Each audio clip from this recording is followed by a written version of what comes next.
Mina olen Harri Poom, Saare Tõrvaaugu aiandi aednik ja seisan siin veebruari ilusal talvepäeval ühe ploomipuu juures. See puu on 4 aastat vana ja kohe-kohe viljakande ikka jõudmas. Kui ligemalt vaadata, siis tal ongi juba selliseid väikesi viljaoksi päris palju moodustunud ja õiepõngi ka küljes. Nii et arvatavasti saame tänavu selle puu pealt juba esimesed ploomid. Puu aastakasvud, siin mõned on hästi tugevad, isegi liiga tugevad, mõned on ka vale koha peal või vale nurga all siin võras.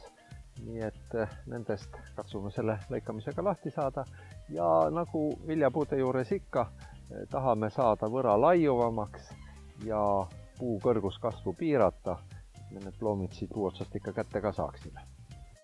Esimese asjana siis lõikamegi kohe välja need tugevad ülearused aastakasvud, mis vales suunas või vale koha pealt kasvavad. Siin on üks selgelt ülearune suur aastakasv. Siin on liiga terava nurgaga ja ka ülearune. Võtame päris ära.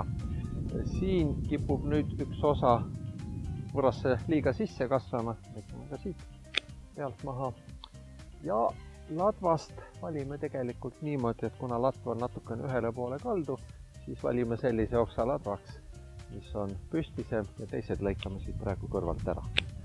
Saab puu madalam ka. Ülearused oksad on välja lõigatud, nüüd on jäänud veel puu natukene madalamaks teha. Vaatame siin seda aastakasvu, mis latva jätkab. No võib-olla isegi poole võrra lühendame ja siiapoole kasvava punga peale, et siis saab see tüvi pärast sirga. Nüüd külgoksad, mis siia jäid, need tuleb siis latva järgi pisut madalamaks lõigata. Ja külgoksad vaatame samamoodi välimise punga peale, et siis oleks võra laiem. Paistab, et peaaegu lõigatud. Siin veel on üks oks, mis kipub natukene võrasse sisse kasvama, aga see on niisugune peenikene viljaoksi võiks siia tulla, et kärbime teda lihtsalt lühemaks ja lõika päris välja. Sellega jääme nüüd puult saaki ootama.